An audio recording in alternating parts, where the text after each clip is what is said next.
Voilà, je vous souhaite un bon atelier. Je vais commencer par avant tout vous présenter Gazouï pour celles et ceux qui ne connaissent pas. Chez Gazouï, donc nous sommes organisme de formation dédié aux professionnels de la petite enfance. Notre mission, c'est de valoriser le rôle que vous avez en tant que professionnel de la petite enfance. Et pour ça, les actions que nous mettons en place sont au numéro 3. On fait 3 actions différentes pour œuvrer pour la valorisation des métiers de la petite enfance. On organise des ateliers. C'est peut-être comme ça aujourd'hui que vous nous découvrez. Ce sont des ateliers qui sont ouverts à tous et qui vous sont offerts par Gazoui sur des thématiques un peu différentes à chaque fois, mais toujours liées à votre métier et toujours liées à la petite enfance, puisque c'est notre histoire depuis 4 ans. On travaille également avec un partenaire pour des formations financées par Hyperia, des formations qui se font à distance à votre rythme pour le but d'obtenir des attestations de formation. Et surtout, aujourd'hui et depuis quelques mois maintenant, nous accompagnons 300 candidats à la VAE pour l'obtention de diplômes. La VAE, c'est un des 3 moyens en France d'obtenir un diplôme dans la petite enfance, uniquement en vous basant sur votre expérience. Donc ça s'appelle la validation d'acquis par l'expérience. C'est un moyen, totalement financé par France VAE, je vous en parlerai à la fin de l'atelier et nous, on prépare à 3 diplômes, le CAP AEPE. D'ailleurs, je vois des candidates, au CAP AEPE, peut-être même qui sont en train de passer, enfin ou qui viennent de passer l'oral, ou d'autres qui sont en attente, de rédaction de livret. On prépare également le diplôme d'auxiliaire de puériculture, le diplôme d'éducatrice de jeunes enfants et tout ça en accompagnement à distance qui diffère, au niveau du temps selon les diplômes et qui vous permet de repartir avec votre diplôme sous le bras en travaillant en même temps à temps plein et surtout en vous en financer votre accompagnement. Donc tout se fait à distance. Je vous reparlerai de la VAE. En attendant, Étienne fait passer un formulaire dans le chat qui vous permet de donner toutes les informations sur Gazoui. N'hésitez pas, ce formulaire ne vous fait pas quitter la réunion et vous permet de recevoir toutes les infos sur nos ateliers en cours, sur nos formations et sur les diplômes que vous pouvez aller chercher puisque chaque professionnel de la petite enfance est forcément éligible à un, deux ou trois diplômes. N'hésitez pas, on est dispo dans le chat. Je vous récupère en fin d'atelier et je vous confie à notre super Marie sur cette thématique qui a l'air de plaire puisque nous sommes 103. Marie, je te passe le micro. Ravie encore une fois d'animer un atelier avec toi et puis je vous retrouve en fin d'atelier.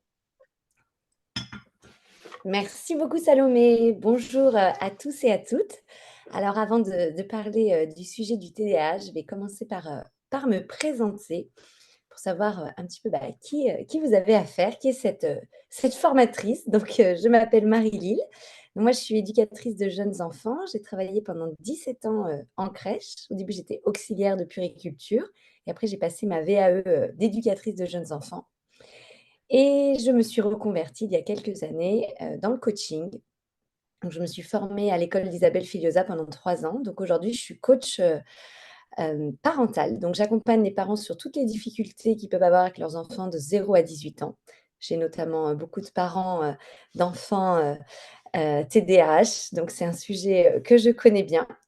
Je me suis aussi formée à l'ENDR. Je ne sais pas si vous connaissez, mais je vous raconte très brièvement parce que c'est pas le sujet du jour, mais c'est, pour accompagner, et aider, des personnes qui ont vécu, des situations traumatisantes. Donc c'est, pour le stress post-traumatique, tout ce qui est autour, des phobies, du harcèlement, donc j'accompagne les parents et aussi les enfants. Je fais des ateliers, par an et je continue d'accompagner les professionnels de la petite enfance parce que voilà, c'est vraiment, mon cœur de métier, hein, que j'ai adoré, travailler en structure auprès des jeunes enfants, auprès des professionnels. Donc aujourd'hui, je fais des analyses de pratique en crèche et j'accompagne des VAE, notamment avec Gazoui. Là, en ce moment, j'accompagne, toutes les personnes qui passent le CAP AEPE, à l'oral. Donc on fait des entraînements, donc je suis le jury gentil, après le jury un peu moins sympa, je les mets vraiment en condition avec des exercices de respiration pour gérer le stress et je dis un gros merde à celles qui passent, prochainement si elles sont là, pendant cet atelier. Donc voilà pour moi et maintenant on va rentrer dans le vif du sujet, le TDAH. Donc, je vais vous expliquer vraiment au début une partie plus théorique et après on va parler d'outils un peu plus concrets sur la posture, des stratégies d'adaptation. Et en fin d'atelier, on prendra le temps de répondre à quelques questions. On va voir au niveau du temps, on ne pourra pas répondre à toutes les questions parce qu'on est une centaine, mais voilà, vous pourrez écrire pendant l'atelier vos questions et on répondra à quelques-unes à la fin. Donc déjà, le programme. Donc on doit commencer par définir le TDAH, parce qu'on en entend beaucoup parler, mais on ne sait pas forcément, exactement ce qu'est ce trouble. Donc on va parler en détail, du trouble, des caractéristiques, des symptômes. On va parler aussi du diagnostic parce qu'il est important de faire un diagnostic, hein. On peut pas se dire, sur quelques critères que cet enfant est TDAH. Non, non, non, il y a un vrai diagnostic. Hem, on va aussi revoir un petit peu, le développement des enfants typiques et des enfants TDAH pour vraiment faire la différence. On parlera plus en détail, des défis, spécifiques que vont avoir à faire face tous ces enfants, au niveau, émotionnel, au niveau social, au niveau moteur. Il y a énormément de défis pour ces petits. Et en fin d'atelier, on parlera, des stratégies et du contexte, de l'environnement, de qu'est-ce qu'on peut mettre en place vraiment au quotidien, pour mieux accompagner ces enfants. Alors c'est parti, on y va. Donc n'hésitez pas, à faire des petites captures d'écran ou à prendre des notes, parce que, je vais vous partager pas mal d'informations comme d'habitude. Alors, le trouble déficitaire de l'attention avec hyperactivité. Donc déjà, ce trouble, c'est un trouble du neurodéveloppement. C'est un trouble, ce sont des facteurs neurologiques, qui vont se caractériser par, du mal à se concentrer, du mal à gérer ses impulsions et à réguler son énergie. Donc les enfants qui sont atteints de ce trouble, c'est des enfants qui bougent beaucoup, hein, qui ont du mal à rester assis, à suivre une activité, à être dans un groupe et à apprendre tout simplement, des compétences et des relations sociales. Donc ce trouble, c'est le syndrome qui est le plus fréquemment diagnostiqué chez les enfants, en âge scolaire.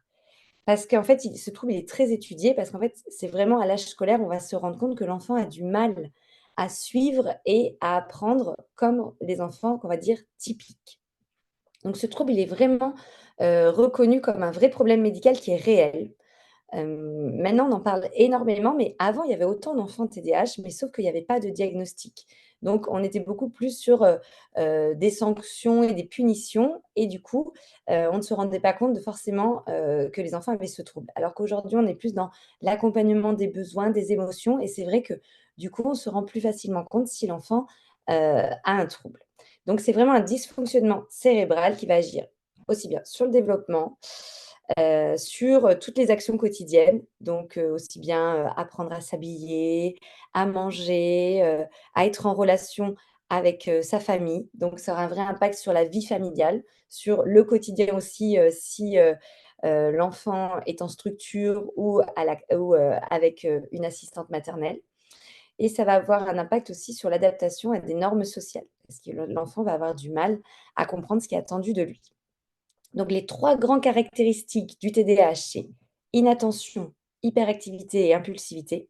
Donc ça, je vais vous le présenter, plus en détail dans la slide d'après et pour reparler brièvement des facteurs neurologiques, heu, on s'est rendu compte vraiment à l'aide d'imagerie cérébrale, donc il y a vraiment eu, des recherches, que si on compare des personnes qui ne sont pas atteints de ce syndrome avec des personnes qui sont atteintes de ce syndrome, certaines parties du cerveau, donc notamment le néocortex, donc c'est, le cerveau préfrontal, celui qui se forme vers 6-7 ans, avant le jeune enfant, a une grande immaturité, une grande plasticité cérébrale, donc on n'a pas encore accès à cette zone, elle est en train de se construire.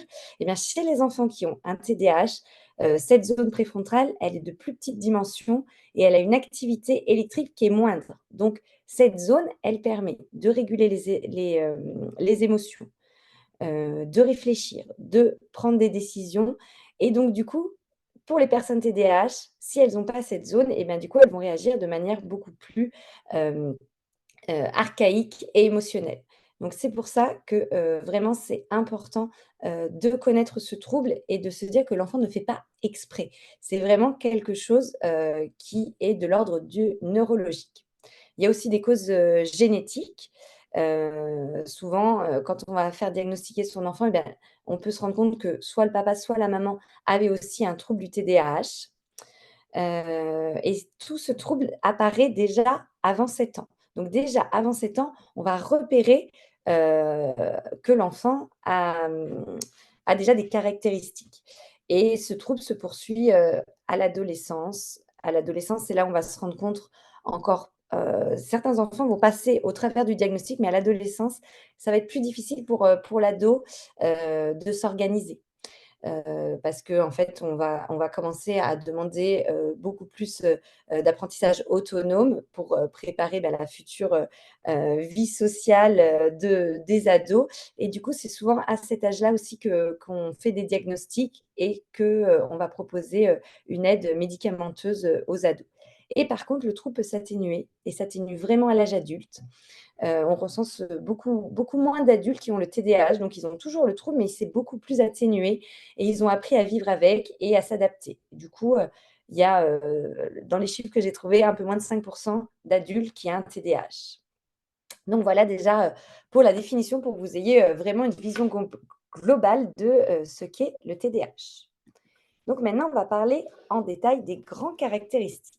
Donc des 3 choses, bah, qui vont le plus embêter, les enfants, atteints de ce trouble. Donc le premier, c'est l'inattention. Donc on a une attention qui va être, relâchée. L'enfant, il va éprouver de la difficulté à soutenir son attention du début jusqu'à la fin d'une tâche. Peu importe quelle tâche, ça va être compliqué de vraiment se concentrer sur cette tâche. L'enfant, va se laisser captiver par tout ce qui l'entoure. Donc dès qu'il y a de la stimulation autour de lui, déjà un jeune enfant, s'il va voir passer un papillon alors que, il est en train de faire son coloriage, il va avoir tendance à regarder le papillon. Et bien un enfant qui est un porteur de TDAH, moindre stimulation, moindre bruit, il va se décentrer de sa tâche. Donc ça va souvent renvoyer l'image d'un enfant, qui n'écoute pas, qui est dans la lune, rêveur, et qui oublie, tout ce qu'il a à faire ou tout ce qu'on lui a dit. Donc ça aussi, c'est des symptômes qu'on retrouve beaucoup à l'adolescence et il y a encore des adultes qui ont aussi, ce problème d'attention. Par contre, il y a quelque chose qui est quand même, important à noter, c'est que si l'enfant il est motivé et très intéressé par une activité, il peut réussir à se concentrer et à rester plus longtemps sur cette tâche. Donc ce qui va être important quand on a des enfants, qui ont un trouble du TDAH, c'est d'aller repérer quelles sont les activités qui les passionnent et vraiment essayer de leur proposer un maximum ces activités. Donc du coup, d'aller vraiment rechercher qu'est-ce qui leur plaît. On va parler aussi dans les caractéristiques de l'impulsivité. Donc l'impulsivité, elle se joue à 3 niveaux, au niveau verbal, au niveau moteur et aussi au niveau social. L'enfant, impulsif, il va agir, sans réfléchir. Il va se dépêcher en fait. Il va tout de suite, être dans l'action et il va pas se soucier, de ses gestes, et aussi de son environnement. Donc, il va pas percevoir en fait, il va pas faire le lien comme le néocortex, est plus immature, il va pas faire le lien entre ses actions et les conséquences de ses actions. Donc, c'est des enfants qui vont être moins dans l'observation et plus dans une réaction abrupte, donc qui vont avoir, du mal à attendre leur tour, qui peuvent couper la parole et voilà, qui ont tendance à prendre des décisions qui sont assez rapides. Par exemple, ce qui peut être notable, ça va être des mouvements brusques sans se soucier du danger. Si par exemple à la maison, vous avez un enfant qui est tombé du canapé en chahutant, et bien en fait, il va être des fois peut-être plus vigilant. S'il est sur le bord du canapé, il va se rappeler qu'il est tombé. Cet enfant aussi va se rappeler qu'il est tombé, mais il va être dans l'impulsivité et du coup, il va continuer à bouger et sans réfléchir aux conséquences. Donc, il va plus facilement se mettre en danger. C'est des enfants aussi qui pour attirer l'attention, vont pas se dire: «Tiens, pour demander ou pour jouer avec l'autre enfant, il faut que je me positionne comme ça». Non, ils vont tirer la manche, ils vont crier pour inciter l'autre personne à les regarder ou à jouer. Donc ils vont être dans des réactions, vraiment primaires où ils vont pas réfléchir à comment je peux rentrer en interaction. Si par exemple, ils ont envie de jouer au ballon, dans la cour, et bien en fait, ils vont pas se mettre devant les enfants, les regarder jouer, demander s'ils peuvent jouer. Non, ils vont aller, ils vont prendre le ballon ou ils vont donner un coup de pied et en fait, ils vont pas aller demander. Ils n'auront pas, les réflexes, les codes sociaux, et ce sera leur impulsivité qui va parler en premier. Et ensuite, l'hyperactivité. Donc l'hyperactivité, ben, comme son nom l'indique, c'est on bouge, hein, on bouge, de manière assez exagérée, donc on a du mal à rester assis, à se canaliser. L'hyperactivité, elle se voit aussi, beaucoup dans les mains et dans les pieds. Donc des enfants qui bougent beaucoup, beaucoup les pieds, beaucoup les mains et aussi beaucoup la bouche. Ils vont faire beaucoup de sons et ils auront, un débit de parole qui est assez élevé. Donc ils peuvent parler, bouger sans raison. Donc c'est vraiment ça qui va être caractéristique, et ils peuvent bouger partout, partout où ils passent et dans à n'importe quel moment. Donc ça peut être aussi bien en public, qu'à la maison, que même pendant leur sommeil. Et ça, on va parler d'agitation motrice et ça va aussi dépendre beaucoup, l'agitation motrice, de la situation dans laquelle, l'enfant baigne. Si par exemple vous êtes, dans un anniversaire, une fête ou, un centre commercial, donc un endroit où il y a beaucoup de stimulation, et bien l'enfant il va être encore plus dans l'agitation motrice. Déjà un enfant typique, il l'est, mais un enfant TDAH, c'est encore plus décuplé. Par contre, si on est dans des routines, où là où il a l'habitude, bah là il va être moins dans des mouvements, saccadés, même s'il va en avoir plus qu'un enfant typique. Donc vraiment, ça va être important de connaître si cet enfant a de l'hyperactivité, d'être plus dans des moments de calme et de routine. Donc voilà, donc c'est vraiment difficulté à rester assis, grimper dans des situations inappropriées. Donc quand vous remarquez que l'enfant il a besoin de énormément bouger et qu'il y a aucun moment de calme, heu et il interrompt souvent les autres. Il laisse pas, la personne finir sa phrase. Donc il y a aussi, l'impulsivité qui se joue avec l'hyperactivité. Donc le syndrome du TDAH, il peut prendre 3 formes différentes. La première forme, c'est la combinaison de, ces 3 symptômes. Il y a la deuxième forme, c'est une prédominance avec les 2 derniers symptômes, donc l'hyperactivité et l'impulsivité.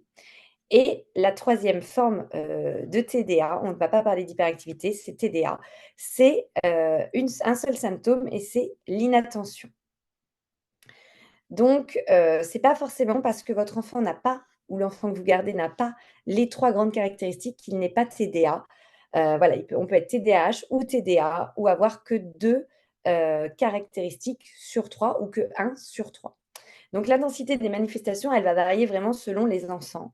Il y a autant de portraits différents de TDAH qu'il existe d'enfants. Donc il y a pas de modèle unique, et ça, c'est vraiment important de le rappeler. C'est pas parce que, voilà, on a connu un enfant qui était comme ça et que celui qu'on a aujourd'hui, on se pose des questions, mais il est pas exactement pareil, c'est normal. C'est pas un modèle unique.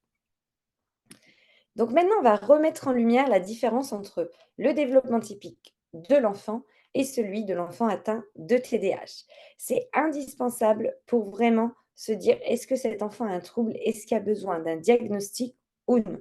Parce que c'est très difficile, notamment pour des enfants de moins de 6 ans, de vraiment se dire, est-ce que cet enfant a un trouble ou c'est le développement normal? Parce que l'enfant, par définition, est actif, est égocentrique et donc du coup, tous les symptômes que je vous ai donnés avant, le jeune enfant, il les a. Après, ça va être, l'échelle qui va nous donner, des indications.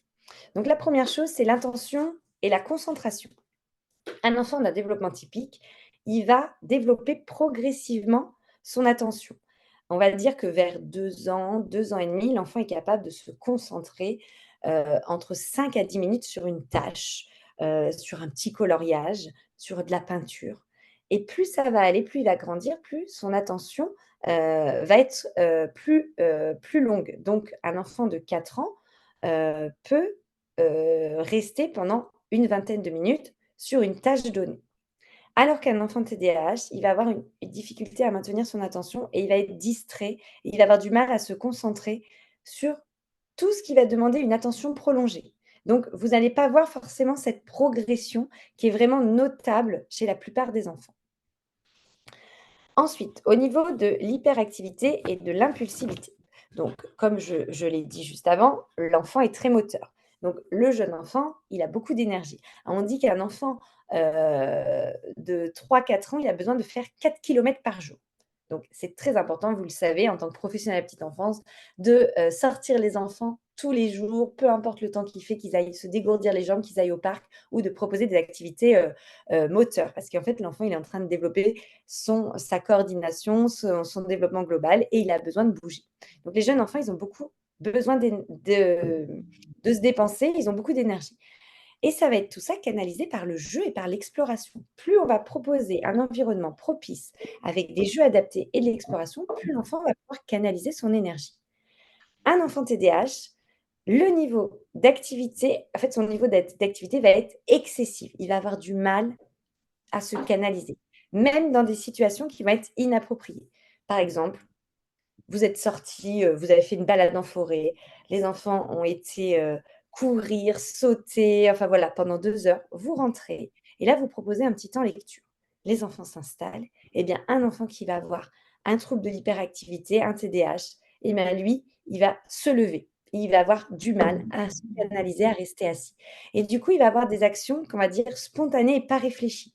Un enfant dans le groupe qui va se lever pendant le livre parce qu'il aura du mal à voir, parce qu'il y a la tête des copains qui le gêne ou parce qu'il voudra vous montrer quelque chose, ce sera une action qui va être réfléchie. Vous allez savoir pourquoi il se lève.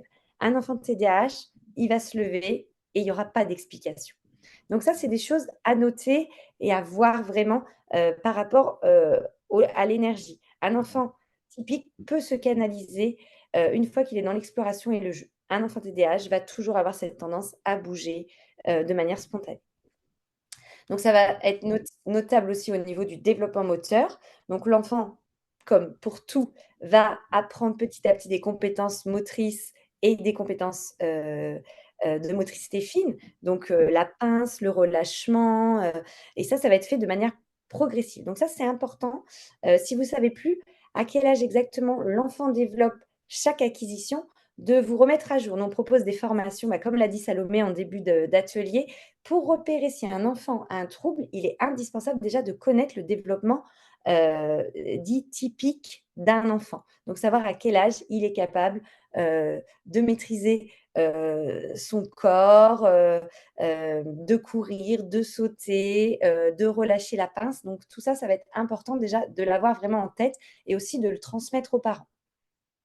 Donc pour un enfant, voilà, ça va être progressif et pour un enfant qui a un TDAH et ben, en fait, il va avoir toujours des difficultés dans tout ce qui va être coordination motrice, et ça va vraiment influencer sa façon de bouger et d'être en relation avec les autres et son environnement. Si par exemple vous allez à la ludothèque, à une piscine à balles ou vous avez une petite piscine à balles et bien un enfant qui va développer petit à petit sa motricité, il va monter sur le boudin de la piscine, il va prendre le temps de s'ajuster, il va regarder où il va sauter et hop, il va sauter. Un enfant TDAH, il va écraser le boudin, il va se rouler dans les balles. Enfin, il va pas prendre ce temps de décortiquer son action. Ça va être notable aussi dans tous les apprentissages, donc ça peut être aussi bien les apprentissages de la vie quotidienne que les apprentissages scolaires.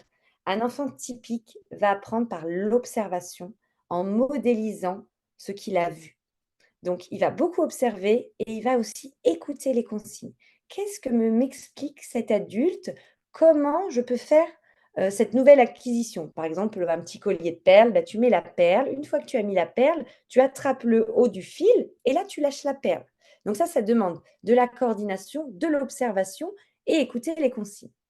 Eh bien ça, c'est très difficile parce qu'un enfant TDAH, il a beaucoup de mal à se concentrer sur les tâches et à suivre les instructions. Donc en fait, il va regarder, donc il va apprendre en modélisant aussi, mais il ne va pas se centrer sur les consignes. Donc il aura vu qu'on a mis la perle dans le fil, mais il va lâcher. Et du coup, mais ça va être un vrai défi pour ces enfants et ça va être plus difficile d'apprendre que d'autres enfants qui vont avoir plus le temps d'observer. Je vais juste boire un petit peu. Et ensuite, on va parler des compétences sociales. Donc les compétences sociales, vers 3 4 ans, une fois qu'on est sorti vraiment de la phase égocentrique où on s'est affirmé, hein, on sait que l'enfant de 2 ans passe par cette crise, d'affirmation, d'opposition vers le non. Après, il va développer ses compétences, son autonomie, c'est moi qui fais tout seul. Et ensuite, il va développer ses compétences sociales. Et bien, du coup, c'est vers 3-4 ans qu'il va commencer à partager, à attendre chacun son tour, à comprendre un petit peu les émotions de l'autre, parce qu'il aura déjà compris un petit peu les siennes, et du coup, à pouvoir interagir.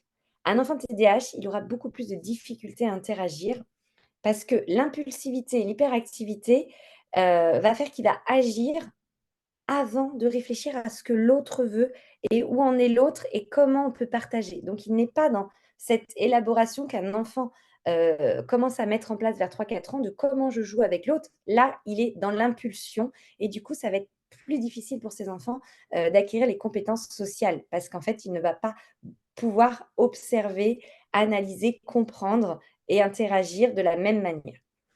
Et du coup, il y a tout un travail aussi, autour de la gestion des émotions. Donc pour les enfants, typiques, petit à petit, à force d'accueillir leurs émotions, de leur montrer, des stratégies et bien, en fait, ils vont mettre en place des petits mécanismes d'adaptation. Donc quand ils vont être en colère et bien, ils vont des fois se mettre, à les taper dans un coussin parce qu'on leur a proposé plusieurs fois. Quand ils vont pleurer, bah, se mettre en retrait, se mettre à pleurer et donc du coup, petit à petit, en fait, ils vont développer leur intelligence émotionnelle, comme tous les apprentissages. Un enfant TDAH, il va avoir plus de mal à réguler ses émotions parce qu'en fait, ses réactions vont être intenses et impulsives. Comme il est impulsif dans sa manière d'interagir, eh bien, en fait, il va pas sentir l'émotion qui arrive, il va pas pouvoir mettre des mots. Donc en fait, ça va être des réactions qui vont être beaucoup plus fortes et du coup, beaucoup plus de difficultés à, apprendre comment se réguler et mettre en place des stratégies. Donc ça vraiment, c'est très important d'avoir vraiment cette notion de comment, se développe un enfant typique et comment se développe un enfant TDAH pour vraiment pouvoir faire de la prévention et vraiment observer.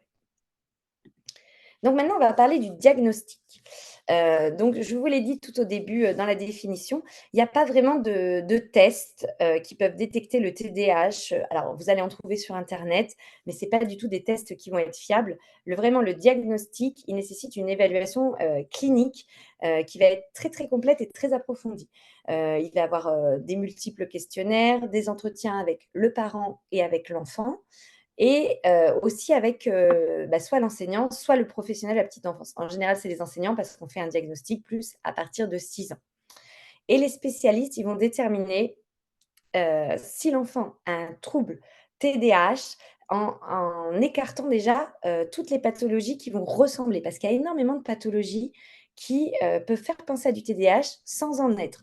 Par exemple, tous les troubles anxieux, la dépression. Donc allez voir si, il n'y a pas eu un terrain anxieux, il n'y a pas eu du stress post-traumatique. Qu'est-ce qui s'est passé pour la naissance, pour la grossesse, dans les jeunes années de cet enfant?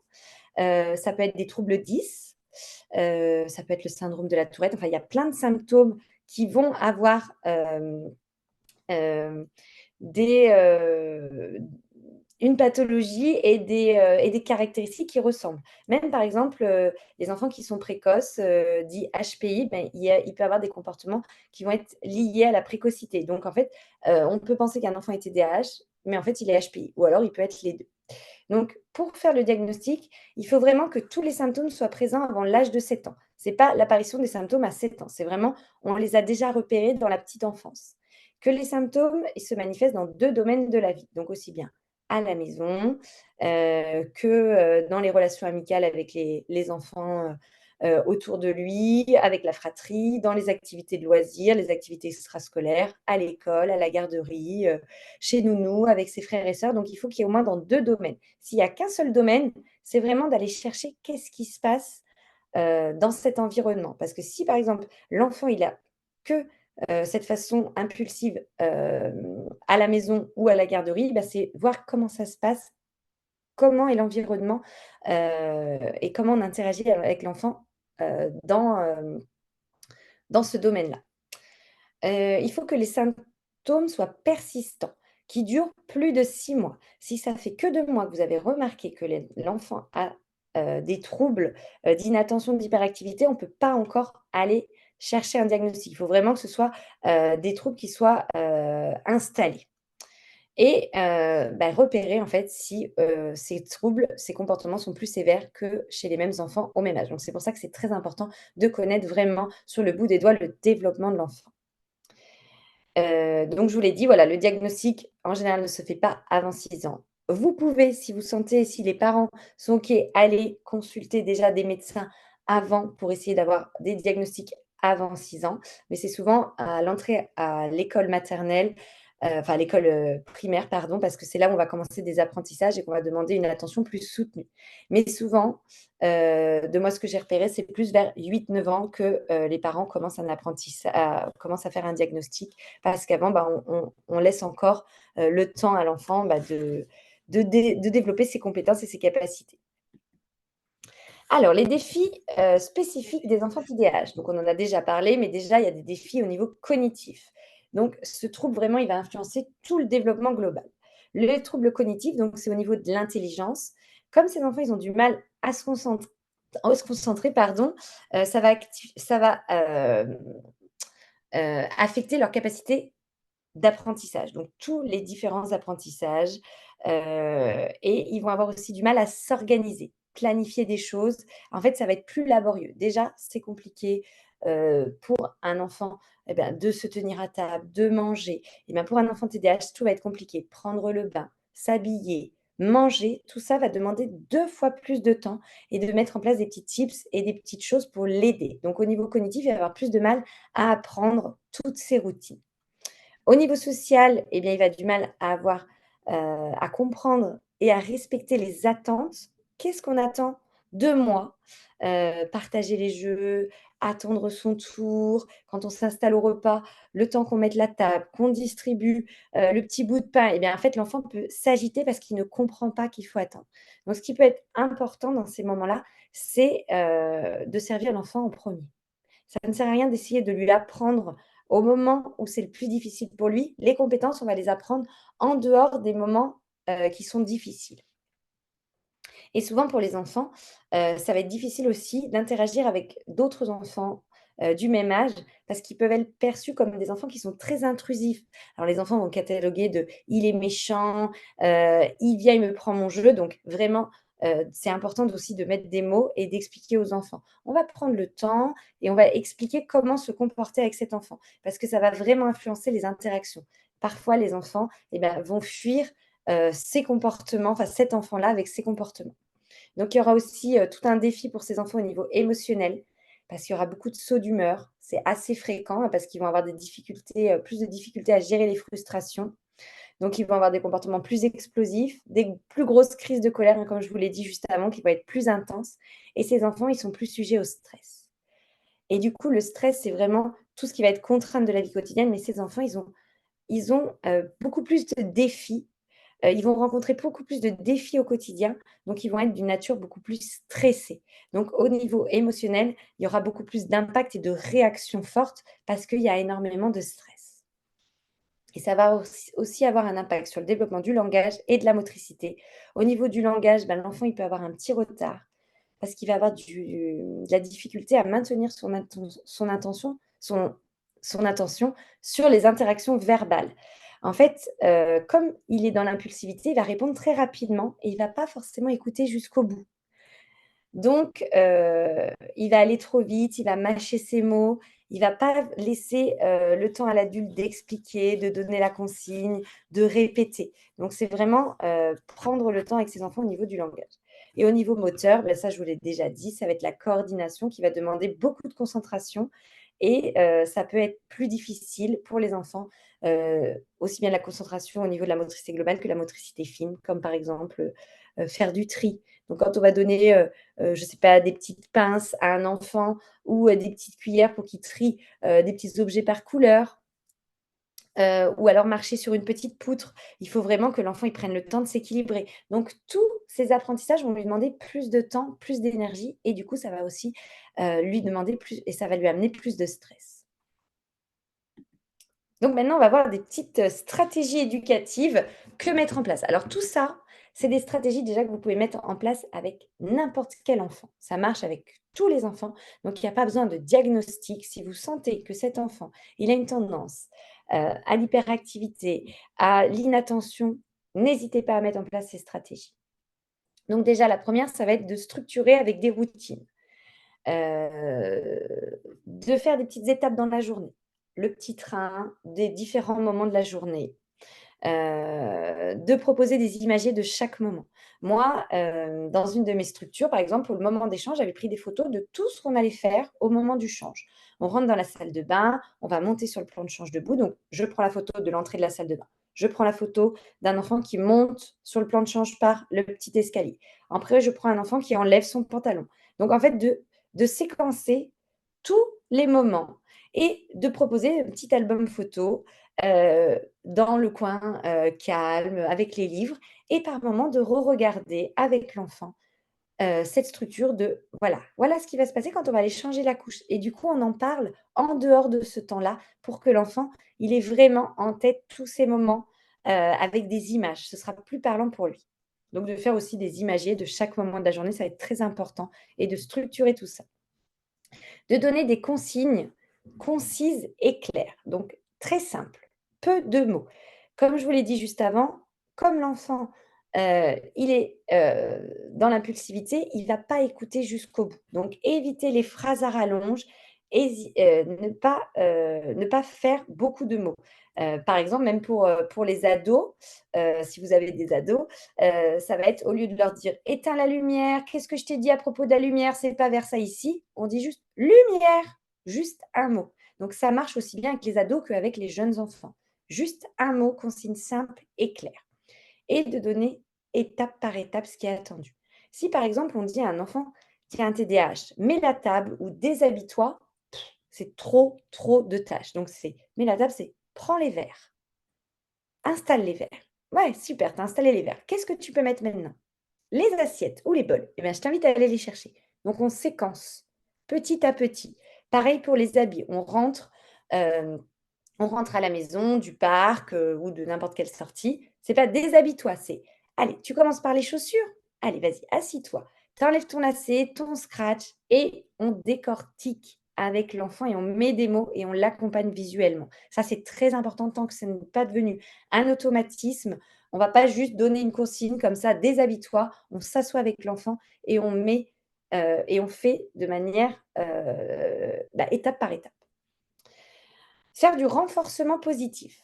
Donc, c'est vraiment encourager, valoriser. Je vous ai mis des petits ballons, hein, j'aurais pu mettre des petits applaudissements, mais voilà, c'est vraiment, on valorise toutes les réussites. En fait, il faut que l'enfant il ait plaisir à apprendre et à faire. Donc, plus il va se sentir encouragé et plus il va recommencer les comportements souhaités. Donc, donner un retour positif immédiat, c'est hyper important. Ça va lui donner envie de refaire et ça va lui montrer que ses efforts portent ses fruits et du coup, il va ressentir un sentiment de réussite. Si on se dit: «D'habitude, il ne le fait pas et là, il l'a fait, c'est normal», et qu'on met pas de mots, eh bien, c'est pas bon. Mais c'est comme, par exemple, si votre conjoint, pour une fois, fait quelque chose, eh bien, en fait, valorisez-le et dites-vous pas: «C'est normal, d'habitude, il le fait pas». Non, plus on va valoriser, plus, en fait, la personne va recommencer. Donc si, par exemple, après l'activité peinture, vous avez demandé à Justin de nettoyer les pinceaux et là, vous avez vu qu'il les a bien nettoyés et qu'il les a même mis sur, le bord de l'évier à égoutter. Bravo Justin! Je vois que tu as hyper bien nettoyé les pinceaux et en plus, tu les as disposés. Donc on décrit ce que l'enfant a fait et on le valorise pour lui donner envie de recommencer. Proposer aussi des aménagements. Donc ça, on va en parler, plus en détail sur la slide d'après, mais de proposer un environnement qui va être, désencombré. Très important de ranger régulièrement l'espace de jeu parce qu'en fait, c'est des enfants qui vont être très vite stimulés. Donc s'il y a plein de jeux à côté, leur attention va être portée sur les jeux, sur le petit bruit. Donc essayez de ne pas trop disposer de jeux en même temps et de ranger. De proposer aussi des petits coins vraiment délimités. Donc ça va être sur l'aménagement de l'espace, c'est très important de faire un petit coin délimité avec la dinette et quand la dinette est finie, on la met dans une petite caisse, on la range dans le petit placard, mais on laisse pas la dinette, posée, de partout sur la table. On essaye de ranger un maximum les affaires pour éviter, si par exemple on est assis sur la table en train de faire des petites abacs, que l'enfant voit la petite théière et qu'il se rappelle que oh, tout à l'heure j'ai pas pu jouer avec, et bien qu'il ait qu'une envie, c'est se relever pour aller jouer avec la théière. Donc on range un maximum et on délimite bien les espaces. Ce qui est super, c'est d'avoir des petites barrières, des éléments qui peuvent vraiment délimiter de manière visuelle. Faire de l'intervention précoce. Donc ça, c'est agir dès qu'on a repéré que ça ne fonctionne pas comme on fait d'habitude. Donc c'est vraiment repérer les besoins spécifiques de l'enfant, s'ils sont différents, enfin, qu'est-ce qui se passe aux différents moments de la journée? Qu'est-ce qu'il n'arrive pas à faire et s'adapter, mettre en place des interventions et des stratégies. Donc si on n'a pas d'idée, ne pas hésiter à collaborer avec d'autres professionnels, heu, d'aller voir, l'infirmière de PMI, de demander conseil au relais, aux autres professionnels. Si vous faites de l'APP, des analyses de pratique, d'en parler pendant les APP. Moi, j'ai un enfant j'ai beaucoup de difficultés à ce moment-là, je ne sais pas quoi mettre en place. En parler aussi aux parents et vraiment, réfléchir à comment je peux, accompagner au mieux cet enfant. Donc par exemple, des interventions précoces, ça va être, pour le repas, pour cet enfant et ben, je vais lui privilégier d'être sur la place, qui contre le mur. Comme ça, il est un peu plus coincé et il aura plus de mal à se lever. Ou pour le dortoir et ben, je vais le mettre dans le petit coin, pas vers la porte, parce que j'ai remarqué que dès qu'on ouvrait la porte et bien, ça le réveille. Donc voilà, de réfléchir aux différents moments de la journée. Qu'est-ce qui se passe pour cet enfant et comment je peux m'adapter différemment et proposer quelque chose, vraiment, qui va l'aider. Et aussi de faire de l'encadrement positif, donc mettre l'accent, sur les forces, sur les intérêts de l'enfant. Donc ça aussi, je vous en ai parlé au tout début. C'est vraiment de lui fournir, des jeux, du matériel, en fait des opportunités pour qu'il puisse être dans la réussite et qu'il ait confiance en lui. Si vous avez remarqué que cet enfant, il aime le transvasement, il aime les jeux de manipulation, allez chercher des idées sur Pinterest, allez chercher des idées auprès d'autres professionnels pour proposer d'autres activités de transvasement, d'autres activités de manipulation. L'enfant, il va développer sa confiance en lui si on lui propose des choses qu'il maîtrise et qu'il réussit. Moi, j'avais un petit, une année, alors il n'était pas diagnostiqué, mais c'était un enfant voilà, qui bougeait énormément. Et bien en fait, il avait beaucoup de force et il était très créatif dans les installations avec les modules de motricité. Ben, dès que j'installais un parcours, je lui proposais, viens m'aider. Tu viens m'aider? Bah oui, comment tu veux mettre ça? Et il prenait les modules de motricité, il m'aidait à les installer et après, à la fin, je lui proposais, je dis: «Toi qui es très fort, est-ce que tu veux bien m'aider à ranger?» Après je proposais évidemment aux autres enfants, mais lui, voilà, je nommais vraiment que c'était sa force. Parce qu'en fait, souvent ces enfants, ils peuvent être stigmatisés de genre: «Tu arrives pas à t'asseoir, tu bouges tout le temps» et donc du coup, là, c'est vraiment de l'encadrer de manière positive et de bien montrer à cet enfant et aux autres enfants qu'on accompagne que lui, il a vraiment d'autres, capacités, et des pouvoirs. Donc voilà, d'accentuer sur ses forces. Donc d'ajuster aussi l'environnement, donc ça, je vous en ai déjà un petit peu parlé avec les routines structurées. Minimiser, tout ce qui va être surstimulation, donc de ranger, donc de ne pas hésiter à mettre des petites caisses, pas forcément transparentes, mais voilà, des petites caisses, opaques, des rangements en hauteur, heu organisez votre journée. Prévenez les enfants quand, il y a des changements, et particulièrement cet enfant. N'hésitez pas à redire: «Voilà comment ça va se passer, voilà ce qu'on va faire là dans 5 minutes». Donc on range et on va sortir les marionnettes. Donc là, on joue encore 5 minutes aux voitures et on range et après ce sera les marionnettes. Donc on redit pour restructurer, pour bien montrer à l'enfant ce qui va se passer. Donc l'enfant, il va être très sensible à la surstimulation et ça va être très, très important de ne pas trop stimuler. Moi, j'avais vu, un reportage que je vous invite à voir, j'avais trouvé sur YouTube, sur les enfants, HPI, donc qui ont, ils ne sont pas forcément TDAH, mais c'est des enfants qui ont vraiment cette pensée en arborescence et envie de découvrir plein de choses. Et bien, ils avaient du mal à se concentrer. Ils avaient fait un test sur des enfants, hem, qui avaient pas d'HPI et des enfants qui avaient le HPI et puis ils leur avaient proposé, de construire, un petit jeu, alors je sais plus, c'était comme un origami, on va dire et en fait, sur la table, ils avaient mis, des livres, des ustensiles qu'ils avaient pas besoin et bah, tous les enfants qui avaient, le HPI, en fait, ils avaient pas réussi dans le temps imparti à construire leur origami parce qu'ils s'étaient intéressés à tout ce qu'il y avait autour et bien, c'est pareil pour les enfants TDAH. plus l'environnement est riche autour, moins ils vont être focalisés sur la tâche. Donc, ce qui va être très important, c'est quand vous proposez un atelier, une activité, développer une compétence, ça va être de proposer un environnement avec tous les jeux rangés et moins de stimulation possible. Et aussi de proposer des petits séparateurs visuels. Donc ça, c'est vraiment essayer de trouver des astuces, des meubles, des cabanes. Moi, souvent, le soir, fin de journée, je mettais les enfants, je prenais un lit à barreaux, je mettais un grand drap et on se faisait une cabane. Et là, on racontait des histoires. Et en fait, ça leur permettait, parce qu'il y avait tous les parents qui arrivaient pour les moments de transition, de transmission, ça les permettait vraiment d'être dans une petite pièce, une petite bulle, et ils pouvaient se concentrer sur l'histoire. Pareil, de proposer dans un petit lieu, avant d'aller se coucher, moi j'allais dans un petit couloir où il n'y avait pas de stimulation, pas d'affiche, pour raconter la petite histoire ou la petite chanson avant de dormir. Donc vraiment, varier les activités, les accompagnements et réfléchir à des stratégies. Ce qui va être aussi très, très important, ça va être de collaborer avec les parents. Donc d'avoir une communication ouverte, de partager les difficultés, parce que les parents, ils vivent énormément de fatigue, de pression. Vous aussi, hein, les professionnels, donc c'est vraiment de pouvoir collaborer ensemble. Ne pas hésiter aussi à parler du sujet du burn-out parental. On en parle de plus en plus. Moi, je me suis formée pour accompagner les parents sur ce sujet-là. Donc, si vous sentez des parents qui ont plus l'énergie, avant qu'ils basculent vraiment dans un burn-out, c'est important en tant que professionnel de faire de la prévention et de leur dire que ce serait bien pour eux de pouvoir se faire accompagner. Donc, de faire des réunions. Alors, j'ai mis réunions, mais ça peut être des transmissions, des petits rendez-vous, faire vraiment des temps d'échange. Utiliser beaucoup les outils de communication, les cahiers, les photos et permettre aux parents et à vous de discuter des progrès, des ajustements nécessaires, des stratégies efficaces. Qu'est-ce que vous avez mis en place à la maison? Qu'est-ce que moi j'ai fait? Moi, je sais qu'une année, on avait beaucoup de difficultés à endormir un petit.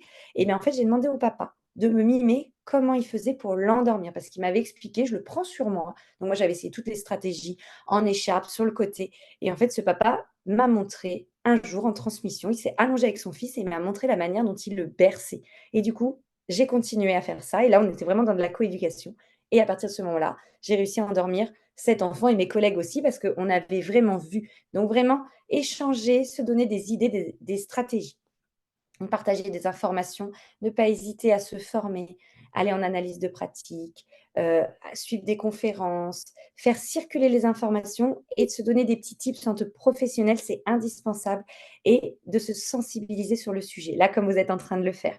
Plus on est informé, plus on peut mettre en place des choses qui vont être efficaces et plus on va travailler main dans la main avec les familles.